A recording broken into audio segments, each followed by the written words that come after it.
Are you applying for a care job or support worker job in the UK? Are you trying to change your employer in order to get certificate of sponsorship and you really want to secure the job? Are you tired of getting unfortunately messages as feedback after every interview? Carry your seat, pen and paper and come closer, because in this video I'm going to show you exactly the kind of questions to expect and how to answer it as a pro. Having worked in the UK as a nurse for up to 5 years, I know exactly the kind of questions they will ask you. And in this video, I will show you some sample answers, the kind of answer you need to give them in order to secure that job. Now, if this video is interesting to you, I advise you to watch till the end.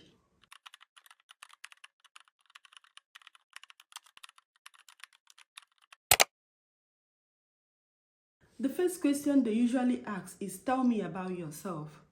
Now, most people do not get this answer right. You think it's just telling your name or telling where you come from. No, there is more to that. This is an opportunity for you to sell yourself.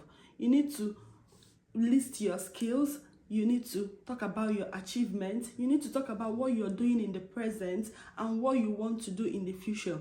And you have to make it to align with the job, the care worker job or the support worker role you are applying for. For example, my name is Ollie. I'm a reliable and compassionate person with strong interest in helping others. I started by caring for my elderly grandmother, which taught me patience and empathy. After moving to the UK, I completed some online training on care courses, and currently I'm working as part-time in support care, where I help clients with personal care, daily tasks, and emotional support. I am now looking for a professional care environment where I can work full-time, learn and make a real difference in people's lives. The second question they usually ask is, why do you want to work in care? The answer you will give is, I enjoy helping others and I find purpose in helping people to live as independently as possible. I believe in treating everyone with dignity and respect. Seeing these adverts now will help me to impact positively on people's life if I get this job. Third question could be, how will your family and friends describe you? My family and friends will describe me as someone who is honest, reliable, hardworking, compassionate, an excellent team player who is ever ready to assist in order to achieve a goal. Fourth question could be, what experience do you have working with vulnerable people? I supported my grandmother who had dementia, helping with daily routines, meals and mobility. It taught me patience and compassion. Number 5th question could be, what do you understand by safeguarding? It is protecting the rights of patients who are vulnerable from harm, neglect, and abuse.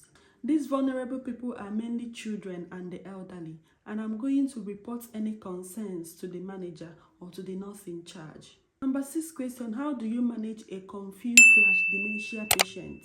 When caring for a confused patient, I always remain calm, talking to them in a very low tone. I speak clearly and gently, using simple language in a gentle tone.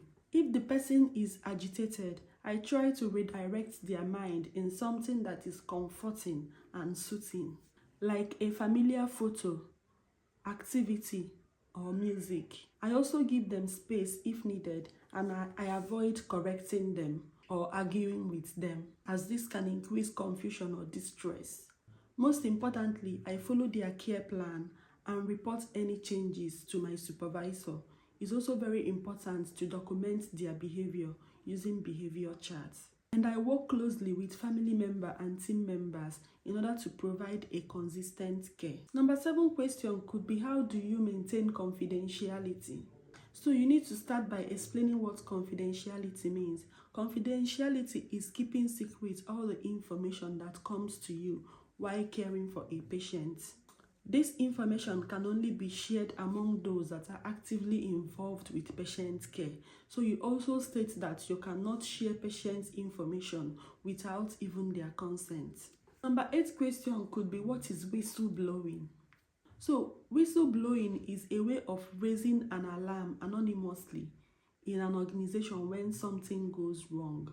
So it's a way of reporting something without making yourself known. You want to raise an alarm. For example, if a patient is being abused okay, is a way of raising an alarm. It is called whistle blowing. Number 9 question could be, can you define abuse? Abuse simply means causing harm to the patient, and it can be, we have different types of abuse: physical abuse, we have sexual abuse, we have domestic abuse, institutional abuse, psychological abuse, etc. Number 10 question could be, what will you do if a patient refuses personal care? So what you will answer is that I will respect their decision. I will try to understand their concern. I will reassure them, and I will give them time. I will also inform my supervisor if needed. Number 11 question could be, what will you do in an emergency situation? Or how do you handle an emergency situation? I will stay calm, assess the situation, and request for help immediately if needed. I will also follow emergency protocol and report everything timely. Number 12 question could be, how do you handle stress or long shifts? I stay organized. I take short breaks when I can. I also talk to my colleague for support, and I always remind myself that I'm making a big difference. How do you manage aggressive patients? I do this by talking to them in a calm, low tone. I also try to maintain safe exit when I'm in the same room with them, and I'm also very ready to raise alarm when needed, especially when the patient is in danger. I also do proper documentation of their behavior using the behavioral chart. This will help to assist in or help to plan their care effectively. 14 question could be, why should we hire you? Now, this is an opportunity for you to sell yourself. You need to show them your skills, okay? You should hire me because I am reliable, I am compassionate, I am an excellent observer, a good communicator, and I also care about doing the job well. I am ever willing to learn while doing the job and also grow within the role. 15 question could be, what is your weakness? So, why should we hire you can also be rephrased as, what are your strengths? So they are the same thing. So 15 question could be, what is your weakness? You can answer something like, my weakness is not asking for help because I pay attention to details. So I feel like people will not be able to do it exactly the way I will. But I'm learning now. I'm trying to improve on that. I'm learning that everyone has something to offer, something unique to offer. So I'm learning to ask for help. I'm learning to allow others to come and assist me when I need them. So these are the sample questions. It could be a lot more, but most times these are like the basic questions to expect. They can twist it, they can add something further to it, but I urge you to learn these answers. Even when they twist it, you will still be able to answer it correctly and secure yourself that dream job, okay? Also, do your due diligence. You can also research further interview questions online, okay? Now, if you have any question, do well to drop it in the comment section. Have you been interviewed before? What are the kind of questions that you were asked? You can drop it in the comment section so that other people that come across this video will see it and also get prepared. And if this video helps you, don't forget to come back and write it in the comment section, okay? Now we've come to the end of this video. Don't forget to like if you've not liked this video, subscribe, share, and comment. Thank you so much for watching, and I'll see you all in my next video. For now, take care. Bye-bye.